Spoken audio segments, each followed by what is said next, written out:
la mairie confond un procès verbal de contravention à une facture. Elle parlera de prix plutôt que parler d'amende. Elle dit le prix. En principe, c'est de l'amende qu'il s'agit. L'amende n'est pas un prix, puisqu'elle n'est pas payée en contrepartie d'un service de la mairie. Elle est payée pour sanctionner une infraction. Donc, l'emploi du mot prix prête à confusion et va venir dénaturer l'acte qui est censé être un acte de procédure pénale qui inclut et qui constate une infraction pénale. Donc, il n'y a pas de prix. Donc, déjà, on ne prévoit pas les textes, on n'explique pas les textes qui la prévoient, on ne donne pas la nature et on parle de prix, là où il s'agit d'une infraction. Dans la forme, on se rendra compte aussi que dans le modèle que j'ai, on se rendra compte que toutes les mentions ne sont pas remplies. Toutes les mentions ne sont pas remplies. Donc, du coup, je vais cacher le nom de la personne pour ne pas trop l'exposer. Mais toutes les mentions ne sont pas remplies. Donc, du coup, là, le PV lui-même, il va avoir des défaillances. D'accord? Maintenant, dans le fond, ça, c'est un peu dommage. La loi permet au maire d'agir pour réglementer la circulation routière. Il a deux pouvoirs en la matière. Le maire, il agit en tant qu'officier de police judiciaire, c'est un pouvoir que la loi le reconnaît, et il agit aussi en tant que chef de la police administrative. D'accord? Dans ce cas-là, il peut prendre des contraventions de voirie pour réglementer l'espace public, l'occupation de demande publique au bord de la route. Donc, il y a les deux cas. Dans les deux cas, il peut prendre des mesures. Mais ce qui est un peu gênant ici, c'est que le maire prend une contravention, une arrêté municipale pour venir contredire des infractions qui sont prévues par des décrets, voire par des lois, ce qui n'est absolument pas possible en la matière. Et quand on lit sur la trentaine d'infractions listées ici, on va se rendre compte que la plupart font l'objet d'une réglementation déjà claire et rigoureuse, prévue par la loi 63, prévue par le décret, prévue par la loi même de 2014 sur le transport routier, prévu par plein de textes. Donc, on ne voit pas l'intérêt de venir prendre une contravention là où la loi a si bien disposé. Et des lois qui ont force, qui ont un caractère obligatoire plus fort qu'un arrêté municipal, un simple arrêté municipal. Ça, c'est un. De deux, on va se rendre compte aussi qu'il va y avoir des décisions ici qui vont être contraires au texte des décrets de l'autorité prise. Et par moments qui vont être un peu, j'allais dire, c'est quand même dommage que les autorités puissent arriver à confondre des matières importantes. Tenez par exemple, quand je zoome, vous regardez, ils citent une série d'infractions. Ils mettent le non-port des casques.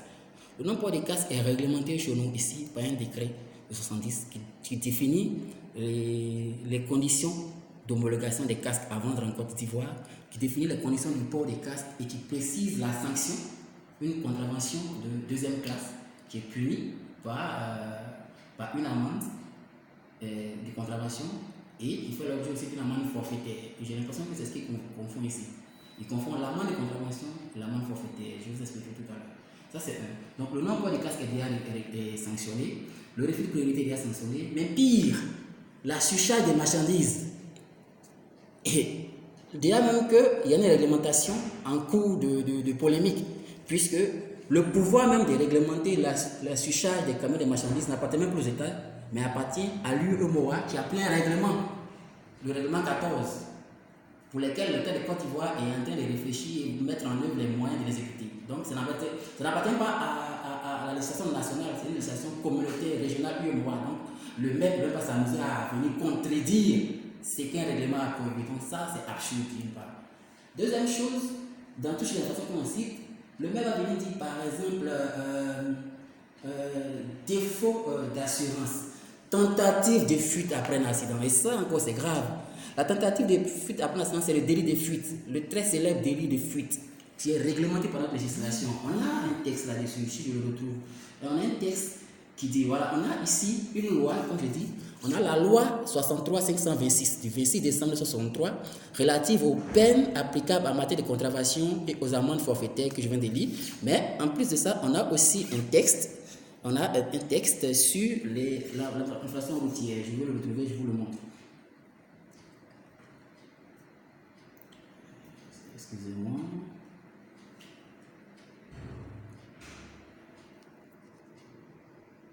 Donc, on a un texte de... On a la... Voilà. Donc, après la loi 63-526, on a la loi 63-527. 63-527 du 26 décembre 63 portant fixation et application des peines à certains... Je vais agrandir pour qu'on voie mieux. À certaines infractions commises en matière de police de la circulation. D'accord? Donc, pour dire que le maire n'agit pas en terrain neutre, c'est un terrain suffisamment réglementé, c'est une loi adoptée par l'Assemblée nationale de Côte d'Ivoire. Et la loi dit que sera puni d'un emprisonnement de 2 mois à 1 an et d'une amende de 100 000 à 1 million de francs, ou de l'une ou l'autre de ces deux peines seulement, quiconque, sachant que le véhicule qu'il conduit vient de causer ou d'occasionner un accident, ne se sera pas arrêté et aura ainsi tenté d'échapper à la responsabilité pénale ou civile qu'il peut avoir encourue. Cette phrase-là, à mon avis, elle correspond exactement à ce que la mairie de Yopougon appelle tentative de fuite après un accident. Donc du coup, on a une loi qui fait d'une infraction un délit et un arrêté municipal d'un maire qui vient de le transformer dans la commune de Yopougon en contravention, donc moins sévèrement puni. Du coup, le maire il est en contradiction avec l'objectif qu'il poursuit, puisqu'il va prendre une loi nationale qui va venir dépénaliser en quelque sorte pour la souplie pour la commune de Yopougon. Ça va être une contradiction grave. Et du coup, le délit de fuite va devenir pratiquement moins sanctionné à Yopougon. C'est dans le même cas qui va parler du défaut d'assurance. Comme si le défaut d'assurance est puni ici à 25 000 francs, alors que c'est une infraction tellement grave qu'elle constitue aussi un délit.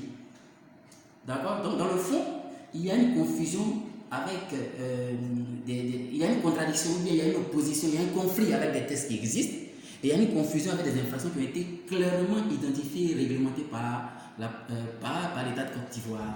Donc, il n'y a même pas intérêt à prendre un décret en la matière.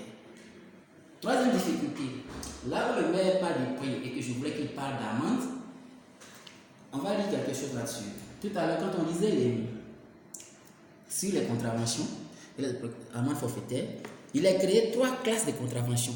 D'accord? Il a créé 3 classes de contraventions.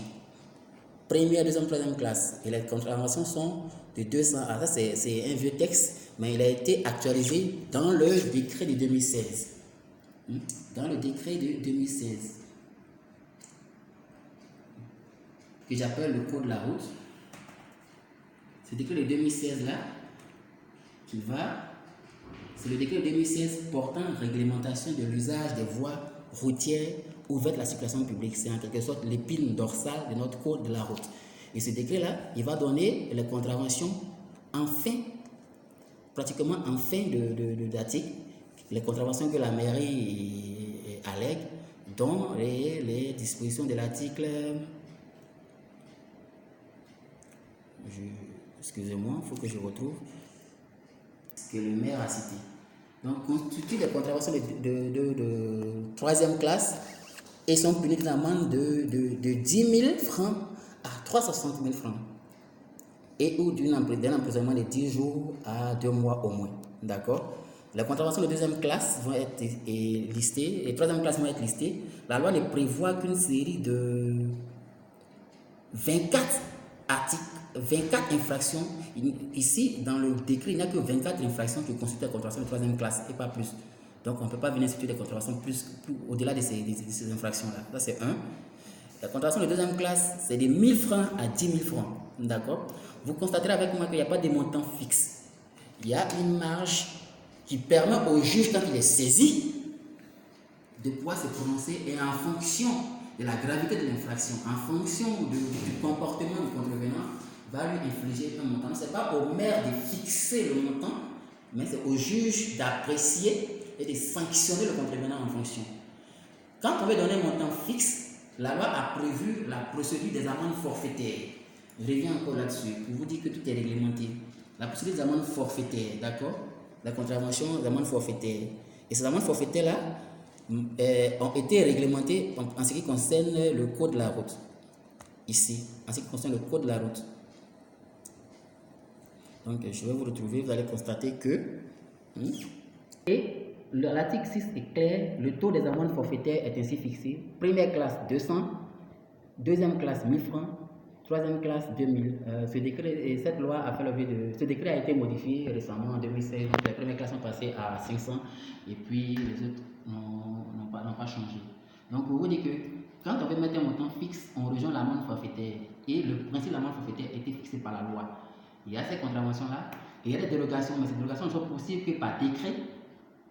Par décret, on a le cas des dérogations avec ce qui est amende forfaitaire sur les violations des voiries dans les zones aéroportuaires.